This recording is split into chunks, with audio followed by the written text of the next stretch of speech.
Être First PM, ce n'est pas être un product manager comme les autres. C'est débarquer seul dans une boîte où tout est à construire avec plus de questions que de réponses. Startup, PME, grand groupe, le contexte peut être tellement différent que tu peux être First Product Designer, First Product Marketer, First Product Ops ou même magicien. Mais toujours couteau suisse à jongler entre opérationnel et stratégie. Je suis Marc Vidal, solopreneur et passionné de produits. Avec First PM Stories, je donne la parole à celles et ceux qui vivent ce rôle si particulier que j'ai moi-même exercé à plusieurs reprises. À chaque épisode, un First PM ou un CEO partage ses galères, ses réussites et parfois ses erreurs de casting. De quoi rendre concret ce poste unique et offrir des clés utiles à ceux qui l'exercent, comme à ceux qui recrutent. Allez, installe-toi, ça commence maintenant. Depuis quelques temps, on voit passer une idée de plus en plus souvent dans l'écosystème produit. Dans une startup early stage, la première personne au produit devrait être un product designer. Chez Diffly, ce choix a été fait très tôt. Le premier rôle produit de l'entreprise a été confié à un product designer, Ayoub. Dans cet épisode, on va comprendre comment le produit s'est construit dans ce contexte, mais surtout pourquoi ça a fonctionné chez eux. Parce qu'au-delà d'un effet de mode, ce type d'organisation dépend beaucoup du contexte, des personnes et de la manière dont les décisions se prennent. Pour en parler, donc je reçois Julien Cohen-Rousset, qui est le CEO de Diffly, et Ayoub Ider, qui est arrivé comme première personne au produit, en product designer, et qui est aujourd'hui Head of Product et Design, de ce que j'ai vu sur LinkedIn. Salut tous les deux, je vais vous laisser d'abord vous présenter. Je te donne d'abord la parole à toi, Julien, comme ça tu présentes également Diffly, et ensuite, Ayoub, tu pourras te présenter. Salut Marc, écoute, content de te rencontrer. Merci pour l'invitation sur ton super podcast et puis très heureux de co-répondre à toutes tes questions avec Ayoub, effectivement, avec qui on bosse ultra bien depuis maintenant un peu plus de 2 ans, quoi. Donc c'est chouette. On fera aussi une rétrospective sur tout ça. Peut-être pour me présenter, donc moi j'ai une dizaine d'années d'expérience dans la tech. Historiquement dans la tech RH, on avait monté une autre entreprise il y a une dizaine d'années qui s'appelait Javelot, qui avait été un beau succès et qu'on avait revendu fin 2022. Et puis suite à cette revente-là, avec mes associés David Guillermin et Anne-Sophie Vasseur, on a décidé de se relancer dans une nouvelle aventure entrepreneuriale avec Diffly, donc là il y a un peu plus de 2 ans maintenant. Et donc Diffly en fait est une solution qui aide les équipes dirigeantes à piloter la performance revenu en structurant le feedback client sur l'ensemble du buyer de journée. Donc prospect gagné, prospect perdu, client actif, client perdu, etc. Et donc en fait l'idée c'est de venir collecter du feedback qualitatif et quantitatif directement auprès des prospects et des clients, de nos clients, après chaque cycle de vente et après chaque renouvellement, pour aider les dirigeants juste à pas se raconter d'histoire sur ce qu'on pense d'eux. Et on se rend compte qu'il y a souvent beaucoup d'apprentissage quand on va parler directement aux clients, quoi. Clairement. Merci Julien. Ayoub, je te laisse te présenter également maintenant. Bonjour, merci Marc pour l'invitation. C'est vraiment un plaisir pour moi d'être ici après avoir écouté tant d'épisodes de ce First PM Stories. Moi je suis le Head of Product actuellement de Diffly. J'ai rejoint au tout début de l'aventure. Donc vraiment il y avait que Julien et moi. J'ai un background aussi de designer, mais moins dans le product, plus dans le graphisme. Et puis j'ai petit à petit commencé un peu à changer et aller vers de tout ce qui est produit UX. Et donc j'ai rejoint Diffly en tant que product designer et je me suis occupé de plein d'autres aspects que le produit, tels que le site web, la landing page, la charte graphique. Voilà, et puis ouais, c'est ça. Donc un seul designer dans la boîte pour faire tout ce qui est design. Et puis j'ai évolué aussi avec la boîte, donc avec l'arrivée du CTO, d'un autre développeur, aussi comment le produit a évolué avec nos clients. Voilà, aujourd'hui on est une boîte avec une vingtaine de personnes et le produit a pas mal grandi depuis. Vous allez m'en parler. Ce que je trouve super intéressant sur un produit comme le vôtre, j'ai eu la chance, je crois que c'était il y a 1 an et demi, j'avais discuté un peu avec David, que je connais en fait depuis très longtemps. Moi, je pense que c'est quasiment 20 ans. Il m'avait interviewé au départ où vous cherchiez un peu justement votre cible, votre marché cible. Et ce qui est intéressant avec un produit comme le vôtre, c'est que vous pouvez vous en servir vous-même justement pour avancer. Donc très très intéressant. Ça c'est clair, on boit notre propre champagne entre guillemets, on fait Diffly pour Diffly. Donc on a mis en place nous-mêmes notre propre solution et donc dès qu'on perd une opportunité commerciale, on lance Diffly. Dès qu'on gagne un nouveau client, on lance Diffly. Ça c'est ultra chouette, quoi. Effectivement. Ouais, Ça prouve aussi à nos clients qu'on croit en notre valeur, quoi. ouais, exactement, exactement. Donc très, très, très intéressant tout ça. Hem, Ayoub, tu as pu parler un peu des missions que tu as fait. On va rentrer dans le gras là-dedans. En fait, déjà, on va commencer par une première question que je vais te poser à toi, Julien, mais qui est, Ouais. toute naturelle par rapport au contexte de l'épisode. C'est, pourquoi avoir choisi un product designer comme premier rôle produit? Alors c'est même plus large que ça pour toi. C'est même pas un premier rôle produit, c'est comme première personne, dans l'entreprise. Oui, alors déjà peut-être pour, te donner un peu la genèse, moi je suis pas du tout, expert en produits à la base, quoi. Je suis plutôt un profil, business. Donc à partir du moment où, on a monté la boîte et on n'avait pas d'expertise produit à proprement parler, on a plutôt fait appel à notre bon sens.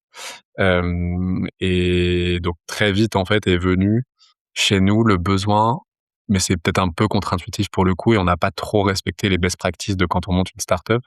Mais très vite est venu chez nous le besoin de se dire: «On veut une solution qui est quand même, complète, pas, dégradée». Le mot MVP en fait, c'est ultra contre-intuitif ça, hein, mais le mot MVP, il nous gênait un peu. Et en fait, on voulait pas sortir, un MVP, entre guillemets, pas très beau, ou alors, pas, Crapuleux.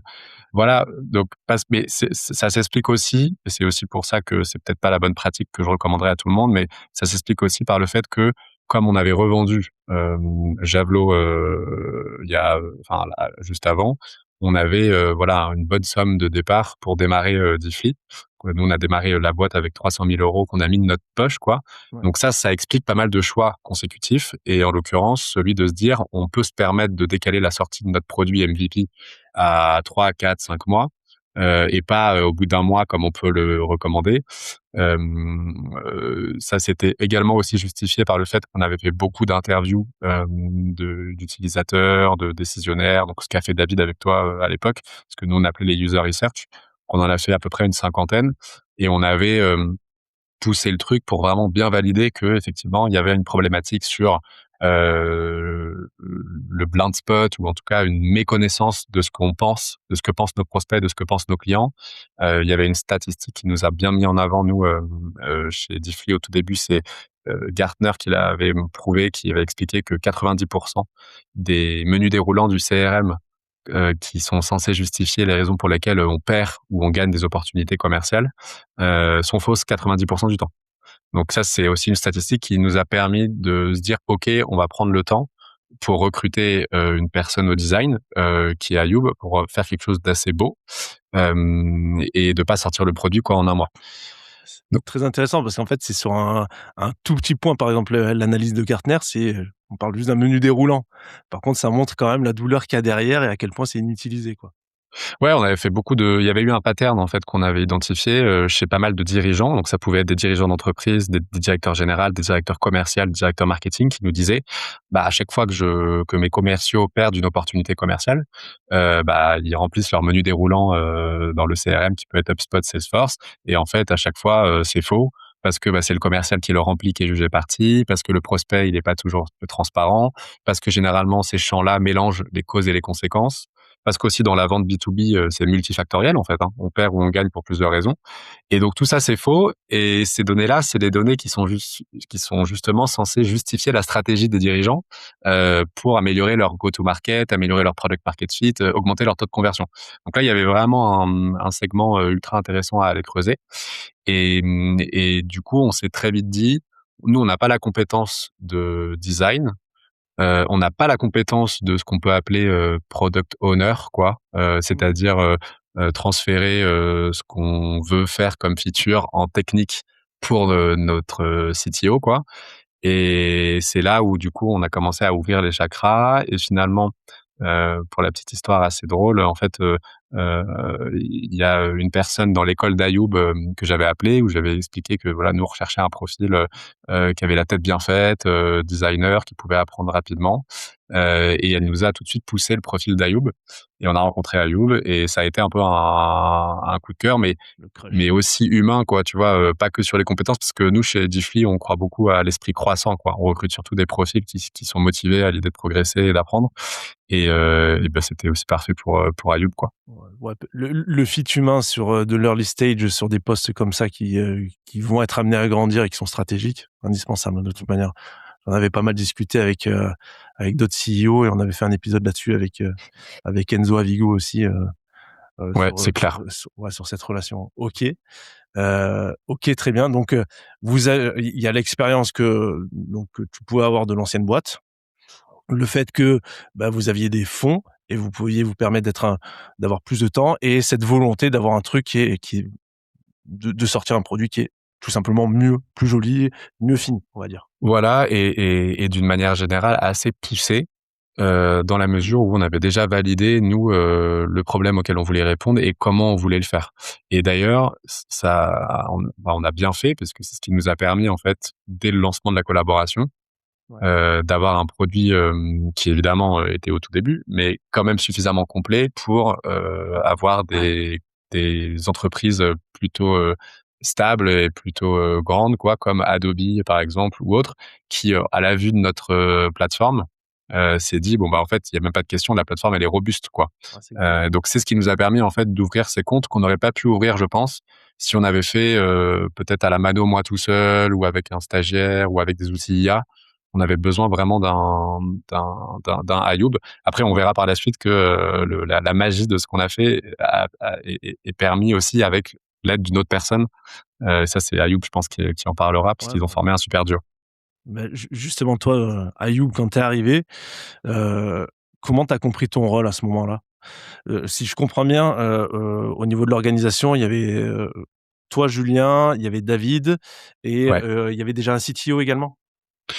Au début, non. C'est-à-dire que quand on recrute Ayoub avec David, Ayoub est solo. Et en fait, on passe 3 mois un peu en chambre solo pour justement préparer le produit. Donc là, on rentrera plus dans les détails sur comment on le fait. Et le CTO Guillaume est arrivé en janvier. Et c'est à partir de là qu'il a commencé à développer la solution. OK. Bon, du coup, la question Ayoub, toi, quand t'es arrivé, comment t'as bien compris ce rôle-là, en fait? Ben, donc moi j'ai rejoint au tout début, ils avaient déjà tout préparé. Donc moi j'arrive, les besoins ils sont clairs.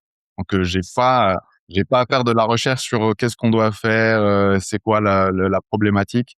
Moi j'ai discuté avec Julien et David et comme il l'a bien dit, c'était vraiment un coup de cœur sur de mon côté sur la solution, donc ce qu'ils proposaient et surtout sur eux en tant que personne et en tant qu'humain.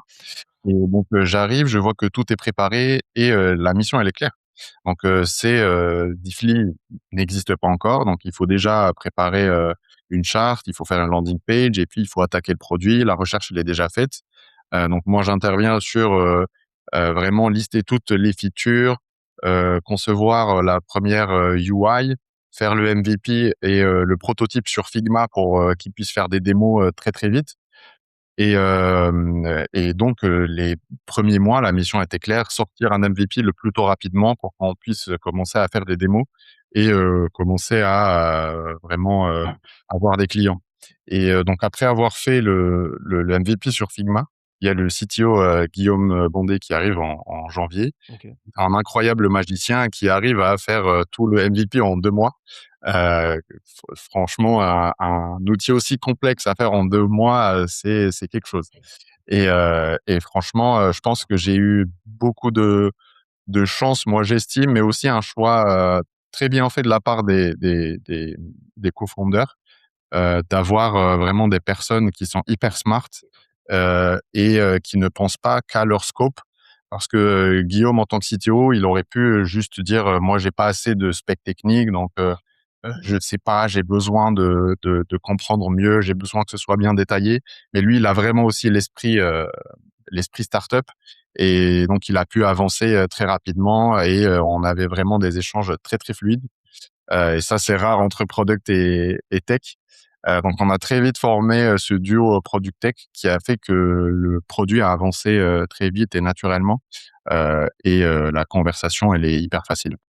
OK. Alors, ce que j'entends quand même sur la manière dont vous avez avancé, ce qui est plutôt, enfin, ce que je trouve super intéressant, c'est à quel point le travail avait été fait en amont par toi, Julien, et également David, sur en fait la validation des hypothèses, donc ce qui est à faire, ce qui est pas à faire. Et je vais pas parler de cahier des charges parce que quand on parle de produit, dire le mot cahier des charges, ça peut être un peu, comment dire, un peu en conflit, mais quelque part le périmètre, enfin vous l'avez dit tous les deux, il était vraiment borné.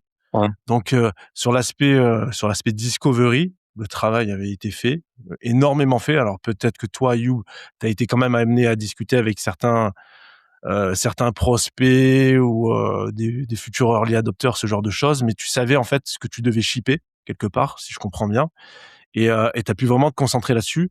Et ce qui est intéressant, c'est de voir aussi que on t'a pas demandé de travailler que sur du produit, mais comme tu as dit, tu as parlé de landing page ou quoi que ce soit, mais il y a des petits attraits marketing aussi qui viennent là-dedans et qui te permettent toi de dépasser un peu le scope aussi purement design, quoi.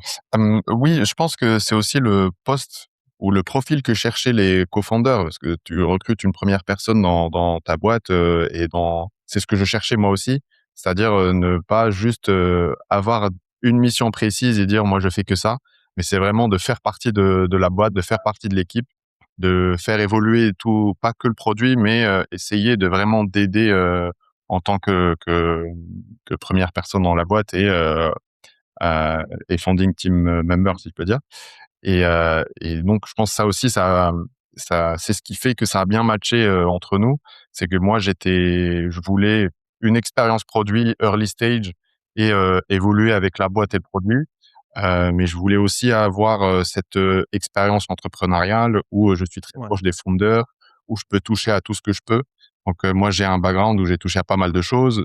J'ai aussi fait un peu de code avant. C'est ce qui a aussi facilité la discussion avec les techs. Avec le CTO, ouais. C'est ça. Donc j'ai fait plein de choses avant qui m'ont permis aujourd'hui d'être là où je suis et de pouvoir aider Diffly et Julien, David et Enzo autant que j'ai pu le faire.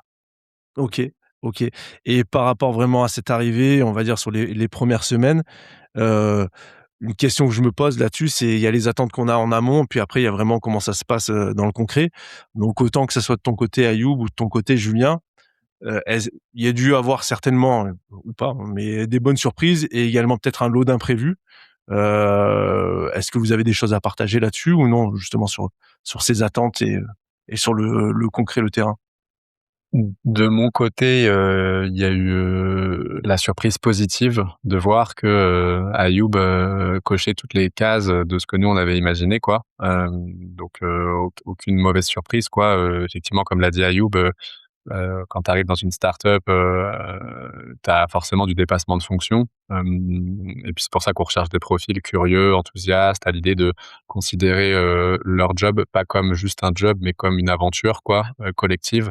On est tous dans le même bateau et en fait, on a un objectif et on doit l'atteindre. Et cet objectif, il évolue aussi année après année. L'objectif avec Ayoub, quand il est arrivé, c'était de sortir le produit le plus vite possible, mais un produit quand même prêt et complet, tu vois. C'est ce qu'on s'est dit juste avant. Donc c'est là où Guy était parfait parce que Ayoub était entre guillemets junior par l'expérience pro, mais senior par l'expérience autodidacte. Donc je sais pas Ouais. si tu raconteras après tout ce que tu as fait avant, mais c'est là aussi où il y a eu une aubaine aussi chez nous. Et Guy, pour le coup, lui, est profil polytechnicien, plus de 20 ans d'expé, très expérimenté. Donc il a pu aussi aider aussi Ayoub à s'adapter dans les specs. Et donc finalement, Ayoub, il a joué le rôle en fait un peu d'ascenseur entre Guy sur la partie technique, sur les specs pour que Guy comprenne bien qu'est-ce qu'on attend et pourquoi on le fait et qu'est-ce que ça va apporter à nos clients. Et ascenseur côté plutôt business avec les user research qu'on a pu faire, les premières démos qu'on a pu faire, de nous de manière assez pragmatique pour le coup et claire. Parce que après ça, je sais pas, Ayoub le confirmera ou pas, mais en tout cas ma volonté à moi au début, c'était d'être ultra clair sur ce qu'on voulait développer dans la plateforme, mais au bouton près, quoi. Pour que justement il y ait pas de débat en fait pour Ayoub parce que je voulais le mettre dans les meilleures conditions. Donc après là aujourd'hui évidemment il a beaucoup plus de recul et de décision sur qu'est-ce qu'on doit faire, où est-ce qu'on doit mettre ce bouton, pourquoi. Mais au tout début quand Ayoub arrivait chez Difflis, ça aurait été de le mettre dans des conditions un peu compliquées, de le laisser et de lui dire voilà, il faut juste que tu fasses une plateforme de win-loss analysis et débrouille-toi. Donc j'ai été vraiment très pragmatique et concret sur chaque page, qu'est-ce qu'on voulait faire sur chaque page, quand tu cliquais là, qu'est-ce que ça faisait, mais de manière bon sens, quoi, tu vois. Donc vraiment très bon sens. Donc je pense qu'on n'a pas trop respecté les codes qu'on peut apprendre quand on fait des specs ou autre. En tout cas moi vers Ayoub. Et après, Ayoub a fait parler la magie du beau en designant du coup la plateforme et en réfléchissant à la meilleure UX et meilleure UI, quoi. D'accord, d'accord. Hem, là, on vient de rentrer vraiment dans les détails un peu du quotidien. Donc toi, tu disais qu'au final, que de la surprise positive, quelque part, Ouais. et tant mieux. Bah, ça veut dire que le choix a été fait et bien fait. Toi, Ayoub, de ton côté, la feuille de route qu'on t'avait vendue, ce que tu as fait, bon, je sais, Julien est là, c'est compliqué de dire, ça n'avait rien à voir, mais globalement, il n'y a pas eu de mauvaise surprise ou quoi que ce soit de ton côté? Ou peut-être quelque chose qui t'a mis, dans l'inconfort, mais sur lequel tu as réussi à faire avec? Je pense pas qu'il y a eu de mauvaises surprises. Bah, je rejoins Julien parfaitement dans ce qu'il a dit. De mon côté, moi non plus, j'avais pas des attentes très figées par rapport à Ouais, Diffly. Moi, mes attentes, c'était de construire un produit et de grandir avec l'équipe et de justement vraiment de m'améliorer en tant que product. Donc j'avais pas une certaine attente figée sur je veux aller exactement ici ou exactement là. Donc j'étais vraiment ouvert à prendre la direction de la boîte et la direction des founders. Donc sur ça, j'ai pas eu de mauvaises surprises. Au contraire, moi c'est ce qui a fait que j'ai rejoint la boîte, c'est que OK. j'ai vraiment confiance en les founders et les 3 cofounders dans leur prise de décision et leur vision, leur stratégie. Et c'est ce qui a fait que j'ai pas eu vraiment de mauvaises surprises sur le chemin. Donc je sais qu'ils font le bon choix, je sais que ils sont très smart sur ça et si jamais il y a des doutes, bah, je les suis et au final, à un moment, je vais comprendre ce qui se passe et ce qu'on veut faire après. Et surtout, ils ont toujours été très clairs sur ce qu'ils veulent faire et où est-ce qu'ils veulent aller. Donc ça aussi, ça aide à ne pas avoir de mauvaises surprises sur, «Ah moi je voulais aller plus là et en fait on est là». Donc ça aide beaucoup et il y a eu le fait que au début, c'était clair. Donc l'objectif est clair, c'est faire un prototype, sortir un produit, et on verra après. Et en fait, c'est ça l'esprit startup, c'est qu'on a une première milestone parce qu'on peut pas prévoir sur 10 ans, on peut pas prévoir sur 5 ans. On a une vision, mais on sait pas comment on va y aller. Donc la vision ne change pas vraiment et il y a 10 000 façons d'y aller. Et donc la première étape était très claire. Et après la première étape, donc on se pose et on dit OK, c'est quoi la prochaine milestone? C'est d'améliorer le produit, c'est de récolter le max de retours, de valider encore plus d'hypothèses, qu'est-ce qui marche pas. Et je pense on a notre méthode de faire qui a l'air de marcher pour le moment. OK, OK. C'est intéressant, comment dire? De ce que je comprends dans ce que vous dites, bon, on en a parlé juste avant, le côté, la relation de confiance qu'il y a à établir entre les premières personnes qu'on va recruter et les founders, ça, c'est une chose. Ce que je trouve vachement intéressant aussi, c'est la clarté qu'il y avait derrière. On a l'impression que c'est un des points positifs et qui vous a permis d'avancer et de garder quelque part la confiance qu'il y avait. C'est le fait que la ligne directrice, elle était vraiment claire.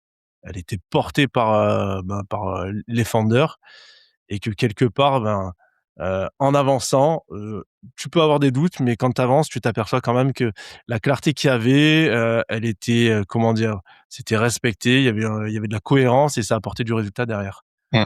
Donc je comprends ça. Ouais, et il y a aussi, je Ouais. pense, c'est hyper important d'avoir cette confiance, de dire en fait, j'ai confiance en moi pour trouver la solution et j'ai confiance aussi en les fondeurs pour trouver les Absolument. solutions. Donc ça, c'était hyper important. Ça me fait penser à quelque chose, mais tu voulais intervenir, Julien? Ouais, non, je voulais juste rajouter effectivement que pour tes auditeurs qui, peut-être, veulent faire pareil, ce qui est pas évident dans notre modèle, notre modèle, il a fonctionné, mais il y a quand même 2 risques. Le premier, c'est, le recrutement. Donc effectivement, on a recruté Ayoub et on est bien tombé parce que, bah, il a plein de forces, il est, tu vois, polyvalent, talentueux, il prend le feedback positivement, il est, enthousiaste, il a le mindset quand même collectif, il est pragmatique, tu vois? Bon, bah, ça, c'est plein de choses. C'est de l'humain, en Tout plus. le monde ne l'a pas, tu vois? Et donc ça, c'est peut-être le risque de notre modèle, s'il y en a qui veulent faire pareil, c'est que recruter des profils entre guillemets «juniors», bon bah, si t'as pas ces compétences, ou ces soft skills là, ça peut quand même plomber ton démarrage de boîte. Ça, c'est le premier risque. Et le deuxième risque, Et donc nous, on est en train de prouver que ça a marché, mais c'était une source un peu de peur que nous on avait avec David, c'est qu'on est parti sur le sujet que je t'ai présenté de Diffly, c'est-à-dire collecter du feedback auprès des prospects et des clients. Il y a un terme un peu scientifique qu'on appelle le win-loss analysis, donc analyse des wins, analyse des loss, quoi.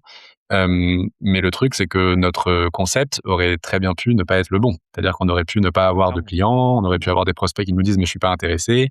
Et donc c'est ça aussi une startup. Si tu démarres une boîte avec une idée, il faut que tu ailles le confronter à ton marché et potentiellement ton marché il va te dire non c'est pas cette idée-là, c'est l'autre.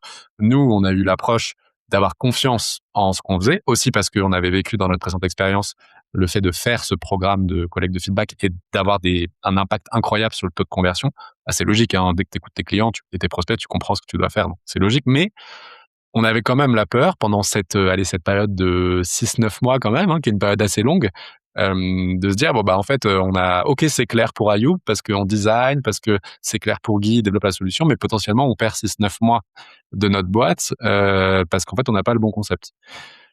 Donc, c'est pour ça que c'est le mini risque. Et donc, d'un côté, et je trouve que c'est un peu, c'est pas super pertinent d'être une girouette entre guillemets toutes les 2 semaines, parce que du coup il faut aussi laisser le temps au temps. Et puis en plus nous on avait des paniers moyens, enfin on a des paniers moyens entre 10 000 euros et 100 000 euros en termes d'ACV. Donc tu vois c'est des paniers moyens longs, donc le cycle de vente il se fait pas en une semaine, on n'est pas sur du product-led growth. Donc il faut aussi laisser le temps au temps. Et d'un autre côté il faut pas laisser trop de temps parce que sinon tu te racontes des histoires et en fait tu mets ta boîte dans le mur. Donc voilà, c'est juste pour rappeler, enfin voilà, partager aussi à tes auditeurs le fait que cette méthode-là, elle fonctionne bien, mais il faut quand même avoir comme point d'intention le fait de veiller au bon recrutement et donc de veiller assez rapidement à ce recrutement-là. Et aussi d'ailleurs de le coacher, donc donner du feedback en continu, le faire grandir via des mentors. Peut-être qu'Ayoub t'en parlera aussi, tout ce qu'on a fait à côté avec les accélérateurs qui nous ont beaucoup aidés. Et ça, on les remercie. Donc Raise, Sherpa, Wilco, moi je remercie ces organismes-là parce qu'ils nous ont aidés à grandir. Et après, il y a le côté, et ça c'est plus côté founder, combien de temps tu te donnes pour valider que tu as vraiment des clients qui t'achètent, qui répliquent ton modèle, voilà.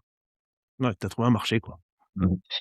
Et il y a un truc que je trouve très intéressant dans l'orga que vous avez mis en place, c'est que tu aurais pris un profil plus senior sur du design, on va dire.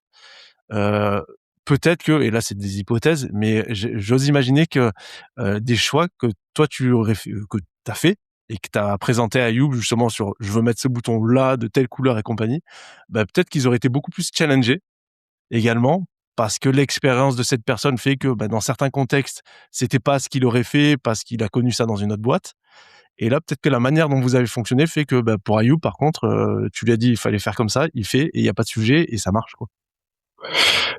Bah ouais, parce que je pense que ça aurait été trop risqué de faire porter la responsabilité à Ayoub, le Ayoub qui est arrivé, quoi. Pas le Ayoub d'aujourd'hui, mais le Ayoub qui est arrivé tout début de la boîte. Ça aurait été pas très sympa et pas le mettre dans une zone de confiance que de lui donner la responsabilité de décider le quoi.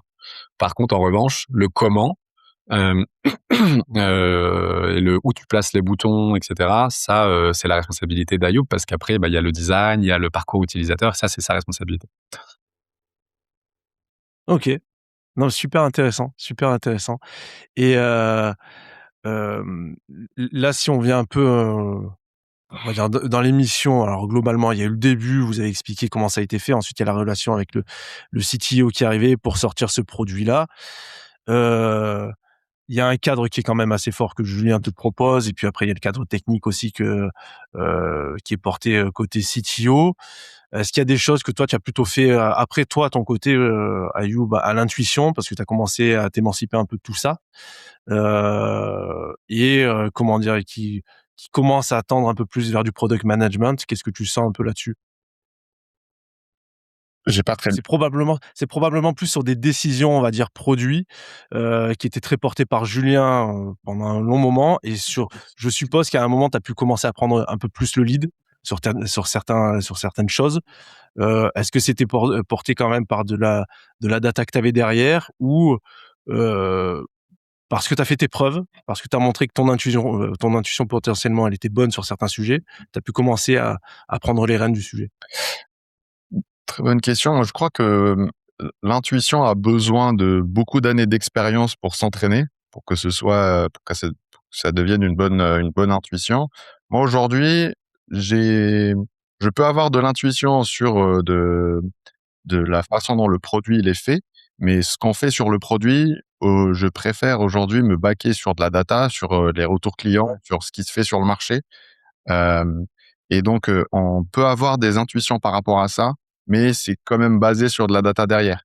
Et, euh, et je pense que c'est sur là aussi où mon poste a pas mal évolué, où plein d'aspects et de missions produits étaient faites par Julien en tant que CEO, que moi je reprends derrière justement pour prendre cet espace-là et le laisser plus faire son travail de CEO plutôt que PM et de product.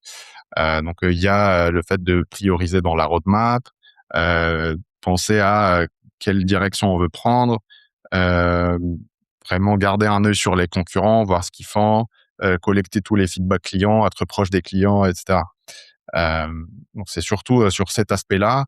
Il y a eu aussi l'aspect product ownership, donc la discussion avec le CTO, avec Guy, où là il y avait, on n'a pas trop suivi les méthodes qui se faisaient sur le marché. Donc ça s'est fait un peu naturellement. On a créé un peu notre propre process à nous, mais on continue de le challenger euh, avec ce qui se fait aujourd'hui, avec d'autres méthodes, quoi. Je sais pas si j'ai répondu à ta question ou pas. Ouais, non, mais très bien. Justement, t'as parlé d'arbitrage produit et ça, je trouve ça assez intéressant parce que donc, dans un premier temps, c'était plutôt Julien qui portait ça et ensuite, toi, Youb, petit à petit, t'as pu commencer à porter ça et à décharger, au final, Julien de ses tâches product. Il y a un truc que je trouve assez intéressant depuis le début, c'est qu'en fait, il y a une notion qui est très compliquée quand on parle de start-up early stage, c'est la notion de temps. Et au final, on a l'impression que vous aviez quand même un peu de temps. Alors, c'est à prendre avec des pincettes. On sait qu'il faut aller vite et compagnie, mais que vous aviez peut-être une certaine assise qui vous permettait d'être moins tendu et de laisser plus de place justement à You à toi pour monter en compétence là-dessus sur ces arbitrages produits. Me donne l'impression qu'en fait, t'as pas forcément toi, Julien, de grosses frustrations ou de potentiels regrets sur le fait que certains arbitrages produits auraient pu être faits plus tôt. Par Ayoub, alors sans pointer Ayoub, hein, mais par une personne qui porte le produit pour venir te challenger. On a l'impression quand même que le temps que vous aviez vous a permis de bien vous aligner et de pas forcément générer de regrets. Est-ce que je me trompe là-dessus? Ouais, non, absolument. Ouais, je pense pas on a des regrets sur la partie produit, sur les arbitrages peut-être qu'on a pu faire. Effectivement, comme je t'avais expliqué au début, on a plutôt eu une approche de faire confiance nous à notre instinct plus le fruit des 50 user research qu'on avait fait. De faire pas mal d'allers-retours, tu vois, avec nos prospects, nos clients. Maintenant, effectivement, en tout cas, toute la phase pré-MVP a été faite basée uniquement sur notre instinct, ce qu'on jugeait bon de faire, etc. Après, il y a aussi un environnement concurrentiel où on a pu aussi s'inspirer de nos différents concurrents et prendre le meilleur. Ça a été aussi une bonne aide, quoi, parce que on devait aussi répliquer, exécuter de manière efficace derrière. Donc pas vraiment Environnement de. concurrentiel et de ce que j'ai compris, c'est pas forcément sur le marché français en plus, c'est ça? Ouais, on a pas mal de concurrents nous aux États-Unis. Il y en a quelques-uns aussi en Europe, mais c'était principalement aux États-Unis, quoi. C'est ce qui nous avait aussi pas mal excité dans l'aventure, de se dire que généralement tout ce qui se passe aux États-Unis arrive ensuite en Europe et en France, quoi. Donc c'est d'ailleurs pour ça que nous, voilà, on se positionne comme les premiers sur le segment de la collecte de feedback prospect et client. Et peut-être j'ajoute un point qui peut aussi justifier et expliquer la manière dont on a fonctionné, c'est que nous, on n'est pas que un SaaS, en fait. C'est peut-être aussi particulier par rapport à peut-être aux autres intervenants et que tu fais passer le podcast, mais nous, on est une solution qui mixe SaaS et service. Donc, tu as le SaaS qu'on a développé donc avec Ayoub et Guillaume, comme on te l'a expliqué, qui automatise toute la logistique de récolte de feedback, qui est quelque chose d'ultra chronophage. Donc, tu as besoin de la tech pour ça, qui après va analyser les résultats, l'activer aux bonnes personnes au bon endroit. Donc, tout ce qui est questionnaire, tu vois, quantitatif, personnalisation, tout ça, cette profondeur fonctionnelle, tout ça, c'est la partie tech. Mais nous, on a aussi une teinte servicielle avec des interviews qualitatives qu'on fait auprès des prospects et des clients de nos propres clients. Donc, c'est des interviews qui durent une trentaine de minutes, faits par nos consultants chez nous, qu'on appelle des programme managers, et qui vont refaire le match, en fait, d'une opportunité commerciale ou refaire le match d'un client content, pas content, en rentrant vraiment dans le détail. Et c'est d'ailleurs cette teinte très qualitative qui te permet d'avoir des vrais verbatim et des vrais insights ultra clés sur ce que pensent tes acheteurs de manière générale. Voilà. Et donc, ce mix quali-quanti nous a permis quand même d'exécuter vite et de pas avoir finalement de regrets tant sur le produit, dans le sens où le produit, ça représente 50% de la valeur et le service 50% aussi, quoi.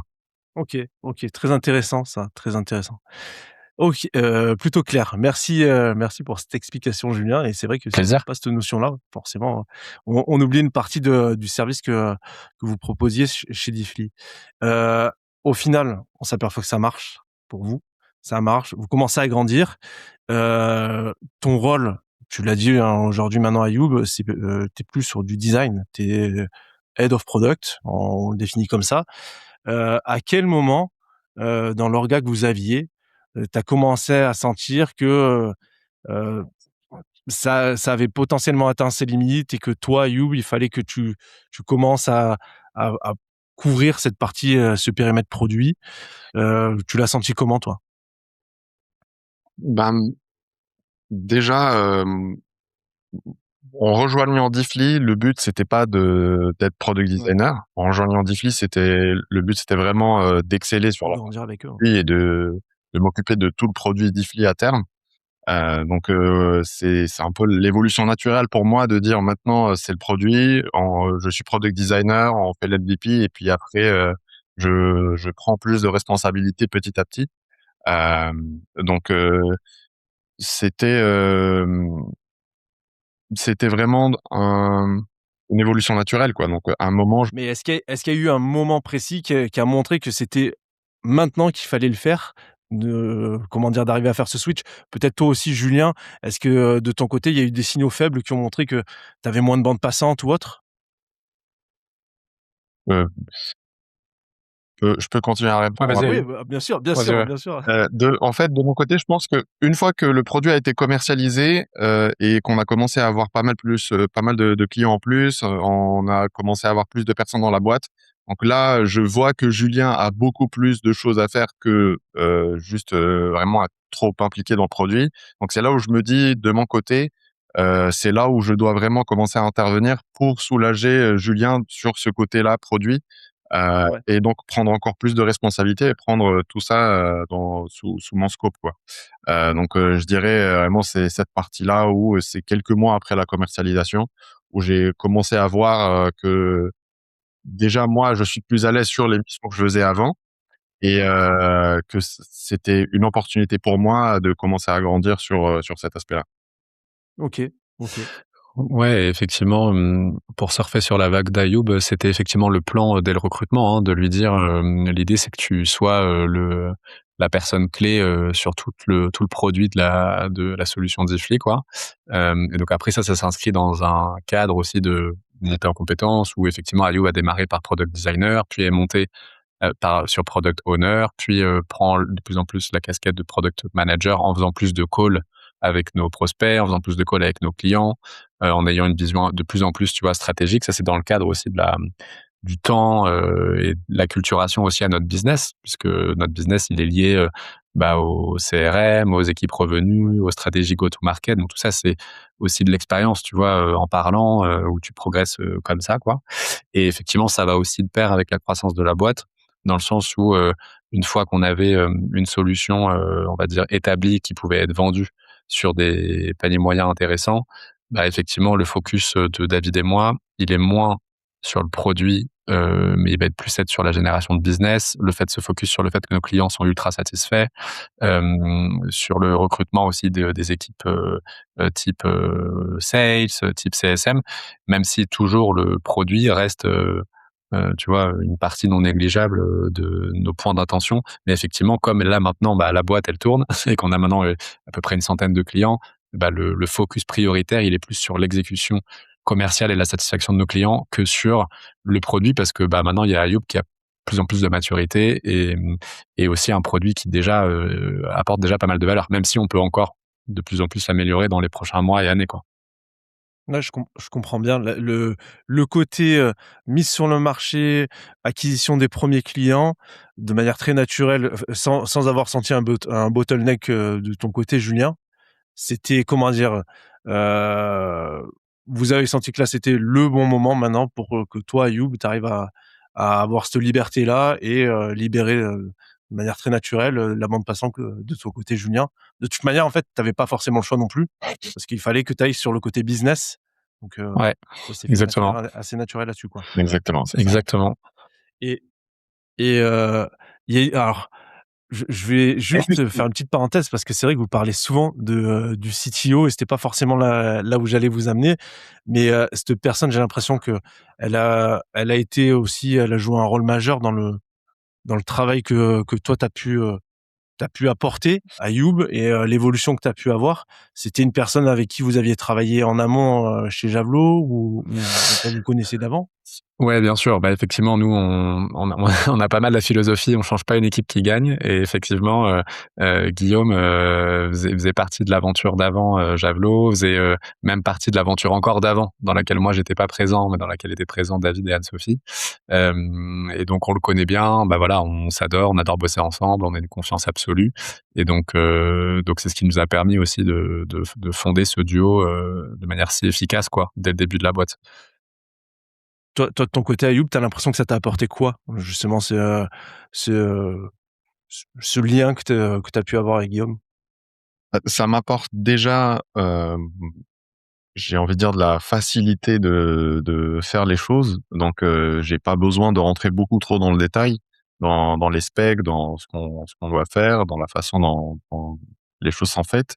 Mais ça me permet aussi d'évoluer rapidement parce que face à moi, j'ai, un CTO qui a beaucoup d'expérience et qui m'a aidé justement à monter en compétence sur PO, sur aussi le côté PM. Donc, il m'aide à challenger les idées. Il sait comment faire les choses. Il a beaucoup d'expérience dans comment les choses sont faites. Donc, je trouve que le fait d'avoir un profil comme ça aide aussi le produit à aller très très vite et de pas avoir beaucoup de personnes un peu dans le flou. Tu parles tu as dit avoir un profil comme ça. J'aimerais bien qu'on rentre un peu dans les détails.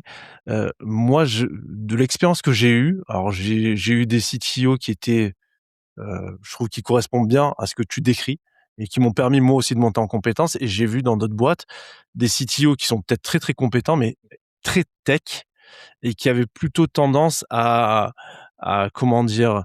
À amener les personnes du produit dans la tech, et en perdant peut-être, alors c'est comme ça que moi j'ai traduit les choses, mais en perdant un peu le focus business, que ça soit pour les utilisateurs, ou même pour l'entreprise.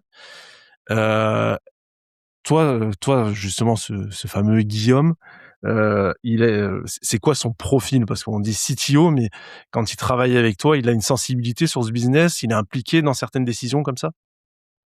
Il est plutôt, il prend pas forcément des décisions produits sur, qu'est-ce qu'on veut faire parce que nous, notre philosophie, c'est, le produit, il décide de the how and what et du coup enfin le why et le what et l'équipe tech, se focus sur le when Waouh! et le how et donc ils mettent plutôt à rechallenger les idées. Ils posent tout le temps la question de qu'est-ce que ça va apporter aux users et qu'est-ce que ça va apporter à Diffly. Et ça, je pense, c'est pas tous les techs qui posent cette question-là, de dire OK, Ouais. il y a cette nouvelle fonctionnalité, c'est super, c'est sympa, mais c'est quoi le besoin utilisateur derrière? Parce que lui aussi, il a besoin de comprendre et parfois il m'aide à améliorer la fonctionnalité. Heu, donc c'est plutôt ce type de profil-là. J'aime bien ce que tu dis. ça va apporter quoi à l'utilisateur et également ça va apporter quoi à Diffly? Parce qu'au final, enfin c'est pas de l'associatif, c'est pas du caritatif, hein. Vous Exactement. êtes pas là juste pour servir des utilisateurs, faut quand même qu'il y ait un bénéfice, aussi pour vous et effectivement, c'est pas tous les CTO qui fonctionnent comme ça. Enfin, je pense que toi ça effectivement, ça a dû vraiment t'aider à faire cette montée en compétences là-dessus. Ouais. Ouais, oui et surtout il y a c'est exactement ça et c'est effectivement important, notamment pour, tes auditeurs qui démarrent aussi, par créer un peu un premier produit, de effectivement pas, être trompé par le titre. Parce que nous on dit CTO, mais en réalité, on a une approche ultra pragmatique en fait. Donc quand tu es CTO dans une jeune startup, en réalité, bah, tu es le garant du fait que l'architecture, soit sécurisée et que les features se sortent dans un délai relativement rapide pour, générer du business au plus vite, quoi. Donc, effectivement, on peut l'appeler CTO, on peut l'appeler lead dev, on peut l'appeler dev, on peut l'appeler en fait, c'est juste que c'est le owner, tu vois, de toute la partie tech, qui est en charge de définir par contre comment on va le développer. En revanche, comme a dit Ayoub, tu vois, le quoi, ça c'est plus la partie business qui doit l'incarner, quoi.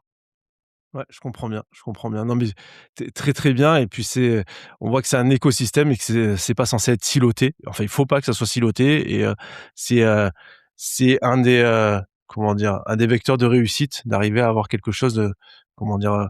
De créer cet écosystème où, chaque personne est bien consciente de, ce qu'elle va apporter, au business assez global, on va dire. Et Voilà. si possible, avoir une vision business de tout le monde, quoi, tu vois? Même les parties, techniques, alors produit, je pense que c'est indispensable, mais la partie tech, donc tous les développeurs ou les CTO ou autres, en fait, doivent avoir, une vision, business, très, très forte, pour pas tomber dans mais ça, c'est assez basique, je pense, mais tomber dans, je développe,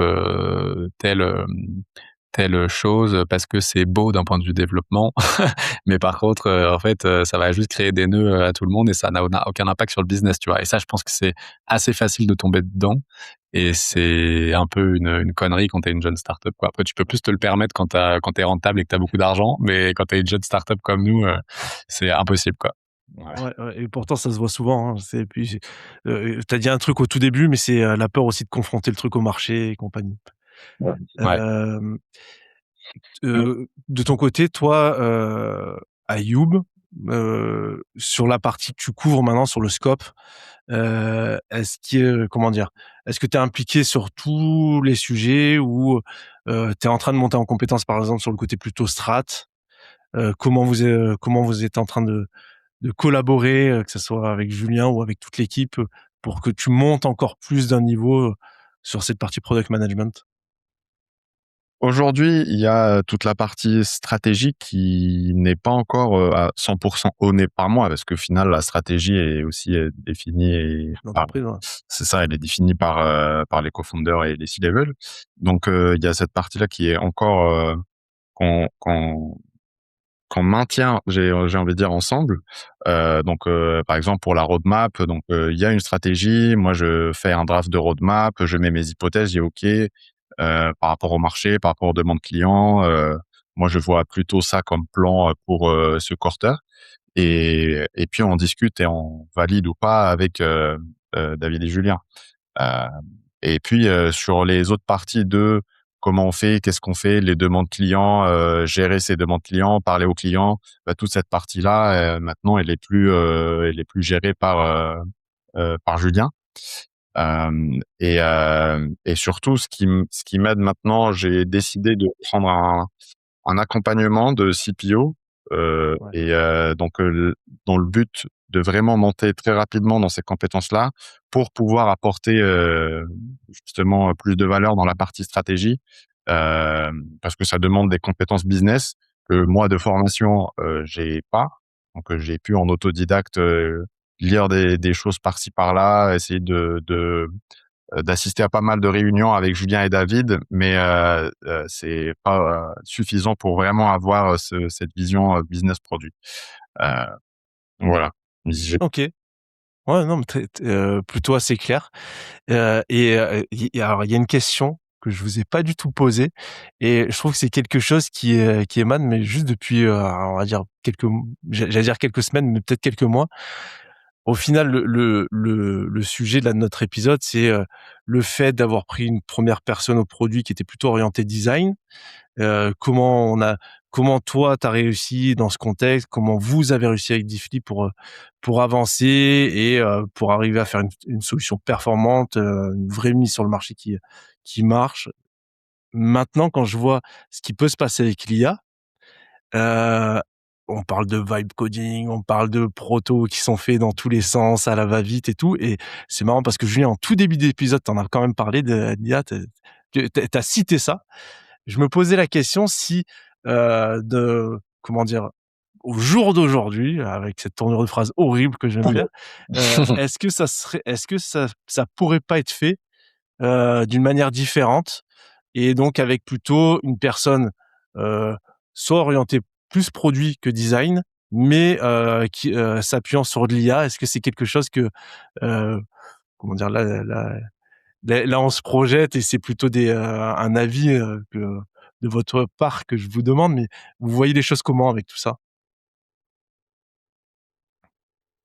Je peux te la Tu veux y refaire la aller, Youb, question ou beaucoup plus facilement si tu veux. Je peux te tu veux y laisser aller? commencer, Julien, peut-être.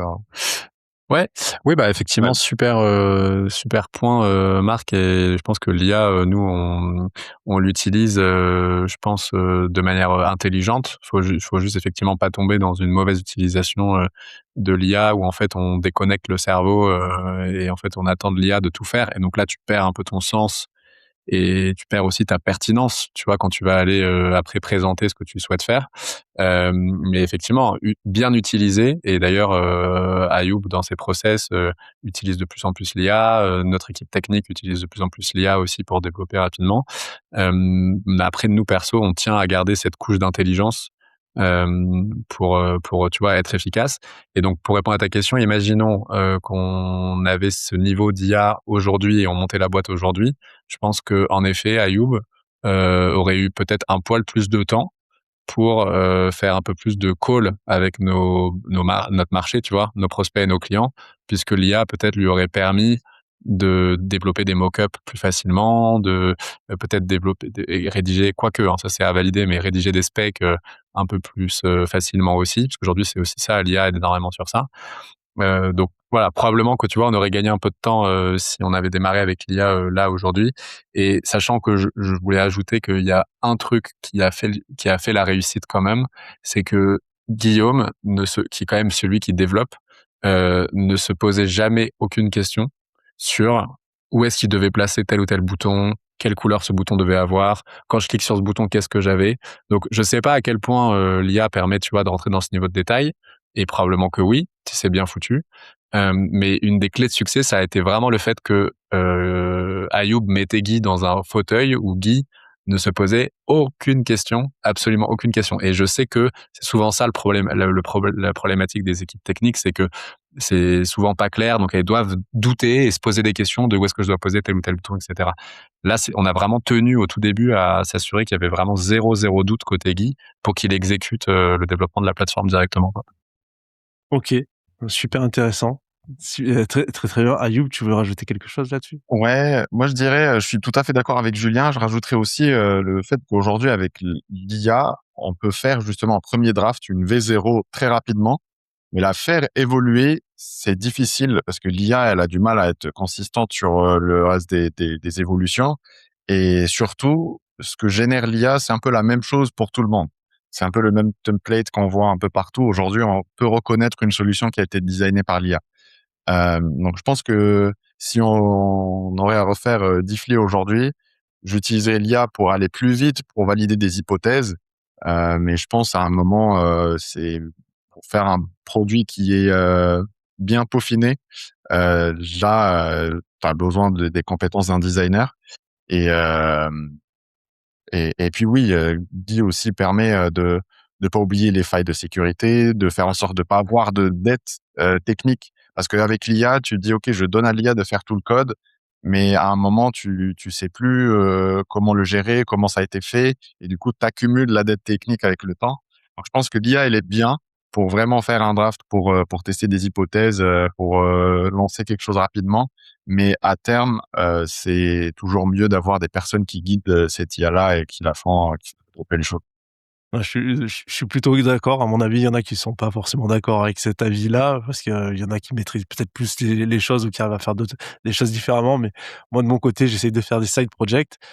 Et quand je vois ce que j'arrive à sortir, je suis très content. Mais quand je me pose des questions des perfos, de la sécurité qu'il peut y avoir derrière, à part prompter quelque chose en disant bon, fais en sorte que ça soit sécurisé.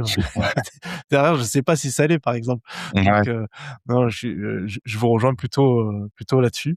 Et par contre, sur ce que tu disais sur le côté humain, sur le côté créa, c'est marrant parce que j'entends des fois aussi des avis contraires. Alors moi, je suis pas forcément dans cette équipe-là, mais dernièrement, il y a une personne qui était très en vue dans le design et qui m'a dit un truc à un meet-up. C'était qu'en gros, pour lui, l'avenir, c'est que comment dire, toutes les solutions aient le même design, parce que ça veut dire qu'il y a un design qui est optimal, et ça paraît très logique que pour des solutions similaires, en fait, tu as un design qui soit similaire.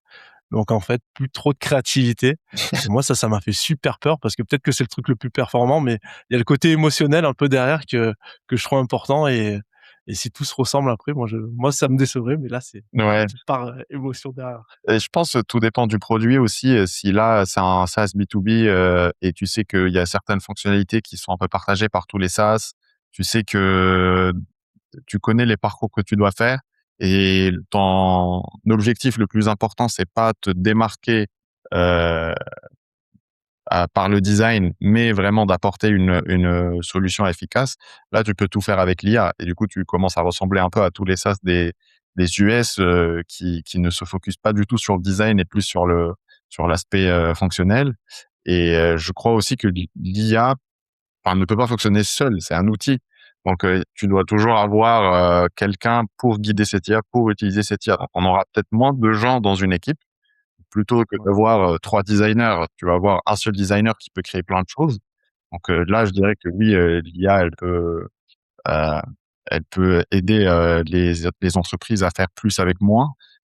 Et puis, pour la créativité, on aura toujours besoin d'un cerveau humain pour justement prompter, quoi, pour dire qu'est-ce qu'il doit faire, qu'est-ce que l'IA doit faire, comment elle doit le faire. Ouais, je comprends. Ouais, ouais, ouais. Bon, c'était une petite digression, mais j'y ai pensé là, comment dire, juste avant de préparer l'épisode avec vous, parce que vraiment, quand je vois ce qu'on peut shipper maintenant, la part d'IA et les orgas qu'on peut avoir quand on propose des SaaS, comment dire, est-ce que c'est à challenger? Donc, en tous les cas, votre avis, il est super intéressant là-dessus. On arrive sur la fin de l'épisode. Je vais essayer quand même de résumer un peu tout ce qu'on s'est dit pour bien voir si je passe pas à côté de quelque chose, mais ce qui vous a permis de réussir avec l'organisation que vous aviez. J'ai l'impression quand même sur le contexte de départ, comme tu as pu le dire, Julien, le fait d'avoir des reins un peu plus solides en amont pour se permettre de sortir une solution qui était un peu plus aboutie, plus travaillée. C'est comment dire, c'est un des critères de réussite sur l'organisation que vous avez mis en place, et le fait de vouloir une personne de design. Ce Ouais. que je trouve très intéressant de votre côté, c'est de pas avoir pris forcément un un senior. Alors, heu, de ce que j'ai compris, on n'est pas forcément rentré dans tous ces détails-là, mais sur le côté design, tu as quand même une certaine expérience, Ayoub, non négligeable quand même là-dessus. Mais sur le côté produit au sens général, là, il y avait moins d'expérience, et c'est intéressant quand même d'avoir pris une personne heu plus junior là-dessus, mais que vous avez réussi à accompagner avec des demandes très, très précises, très bien spécifiées, et un cadre qui était plutôt très clair sur la première année, donc qui a pu vous éviter d'avoir du doute. Et un autre critère de réussite sur, on va dire, sur l'orga que vous avez mis en place et qui concerne la première année et demie, parce qu'après, comment dire, c'est pas que ça, c'est tous les choses qu'il y a eu autour qui vous ont permis vraiment de générer la réussite que vous avez actuellement. C'est également donc la personne technique que vous aviez, ce fameux CTO là, qui a une culture également business, que vous connaissiez. Et quand on prend tout ça et qu'on rajoute les connexions humaines, vraiment le fit humain que vous pouvez avoir tous ensemble, ça fait que l'organisation et heu, les, heu, les process que vous avez mis en place et qui sont peut-être contre-intuitifs par rapport à des démarches produits, font que ça a marché. Est-ce que le résumé est plutôt bon ou non? Moi, je trouve que c'est plutôt bon, ouais. Ouais, on est dans le vrai. Bon, ça me va. Ça va comme Ouais, ça. c'est exactement ça. T'as super bien résumé notre manière de fonctionner, voilà, qui est juste un exemple, quoi, et qui nous était pertinent pour voilà, pour nous, compte tenu de notre contexte, notre environnement et notre manière aussi de faire, quoi. Donc c'était ça. Très bien, super. Est-ce que vous voulez rajouter quelque chose ou est-ce que c'est bon pour vous? Moi, je vois pas de choses à rajouter de mon côté. Julien, tu vois des trucs? Non, bah juste à part te remercier pour ton accueil et ton enthousiasme, c'était un plaisir ce matin de partager un peu de notre expérience et voilà, on espère que ça va aider tes auditeurs. En tout cas, si jamais on peut les aider d'une manière ou d'une autre, qu'ils n'hésitent pas. C'est très gentil, je vous remercie à tous les 2, franchement top et je vous souhaite vraiment une énorme réussite. Voilà. Merci beaucoup Marc. Bonne journée à vous. À plus. À plus, ciao. Hop. Cet épisode est maintenant fini.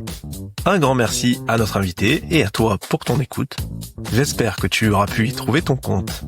Pour soutenir ce podcast et m'aider à son développement, n'hésite pas à laisser 5 étoiles, voire même 6 sur ta plateforme d'écoute, avec un petit commentaire ou encore à partager cet épisode avec un de tes proches. Dans tous les cas, à bientôt pour un prochain rendez-vous de First PM Stories.